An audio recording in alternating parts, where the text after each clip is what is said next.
Assalamualaikum warahmatullahi wabarakatuh. Halo semuanya. Perkenalkan, nama saya Tiara Ramadia Salsabila dengan NIM 2301455 dari program studi Sistem Telekomunikasi. Pada kesempatan ini, saya akan memaparkan hasil analisis data pelanggan dalam telco churn. Di sini saya berperan sebagai seorang data science yang akan menyampaikan insight dari data yang telah dianalisis dengan pendekatan data science, mulai dari tahap awal pengelolaan data hingga pembuatan model prediksi. Oke, baik. Di sini kita mulai dengan langkah paling awal, yaitu mengimpor library Pandas untuk pengolahan data dan kemudian memuat dataset bernama tugas CSP.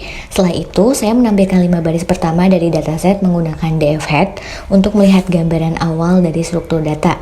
Di sini kita bisa lihat bahwa dataset memuat informasi penting seperti customer ID, gender, senior citizen, tenure, monthly charge, dan variabel target yaitu churn. Lalu setelah itu saya lanjutkan dengan memanggil dfinfo dan dfchef untuk mendapatkan gambaran tentang jumlah baris dan kolom serta tipe data dari setiap kolom. Hasilnya dataset terdiri dari 7043 baris dan 21 kolom dengan tipe data campuran antara objek, integer, dan float. Ini sangat penting agar kita tahu apakah ada kolom yang perlu kita ubah tipenya sebelum dianalisis lebih jauh. Oke, masuk ke langkah berikutnya adalah memahami isi data secara statistik. Saya menggunakan fungsi describe untuk kolom numerik seperti tenure, monthly charge, dan total charge guna melihat nilai rata-rata, minimum, maksimum, dan penyimpanannya. Lalu describe include object untuk melihat frekuensi dari kolom kategori seperti gender dan kontrak. Dari sini kita mulai melihat pola-pola awal dalam data pelanggan. Lalu selanjutnya saya memvisualisasikan dua kolom numerik penting yaitu tenure dan monthly charge menggunakan histogram. Tujuannya untuk melihat distribusi data apakah normal, condong ke satu sisi atau ada nilai ekstrim. Dari grafik tersebut kita bisa lihat nih bahwa mayoritas pelanggan baru yaitu tenure pendek memiliki visualisasi tagihan yang cukup lebar. Lalu untuk mengecek apakah ada ekstrim yang bisa mengganggu analisis, saya menggunakan box plot pada tenure dan monthly charge. Terlihat beberapa nilai berada di luar batas normal atau outlier, terutama pada tagihan bulanan. Lalu setelah mengenali pola data umum, saya masuk pada visualisasi utama yaitu churn. Visualisasi pie chart menunjukkan bahwa 26,5% pelanggan telah berhenti berlangganan dan sisanya masih aktif. Artinya, kita berhadapan dengan masalah klasifikasi tidak seimbang yang harus kita tangani dengan teknik tertentu di tahap selanjutnya. Lalu sebelum langkah lebih jauh, penting untuk memastikan bahwa tidak ada nilai kosong yang bisa menyebabkan error.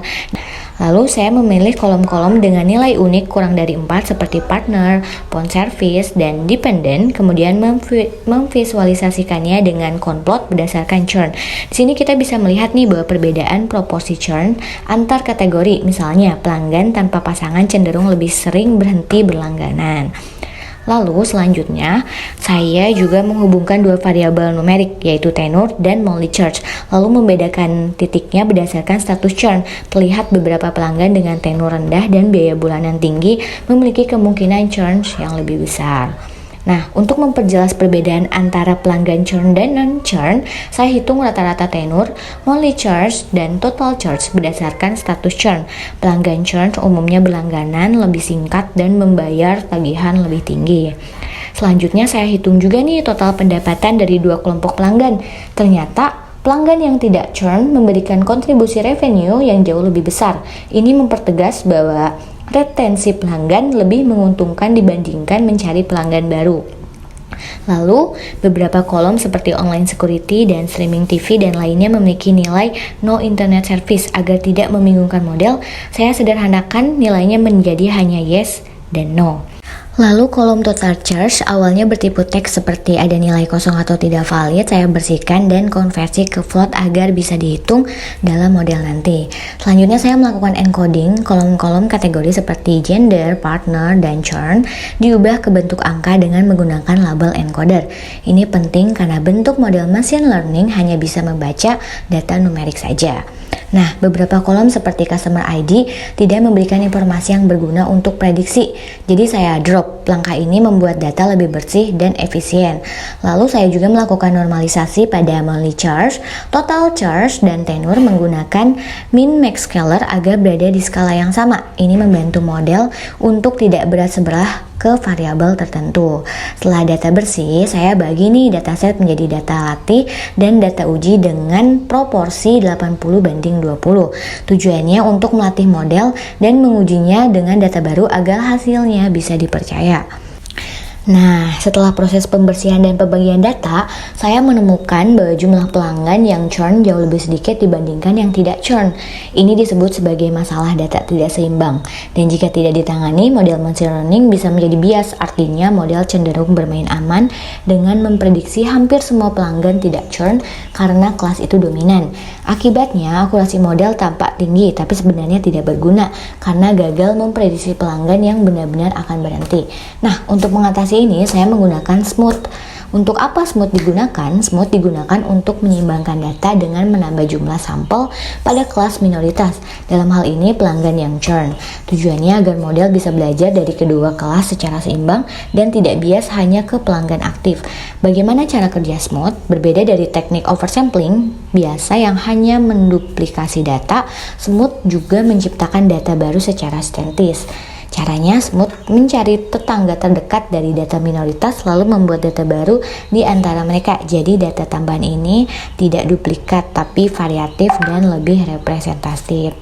Nah, dari sini data latih yang awalnya tidak seimbang sekarang menjadi seimbang antara pelanggan churn dan tidak churn. Langkah ini sangat penting agar model bisa belajar pola churn dengan lebih baik dan memberikan hasil prediksi yang lebih adil serta akurat.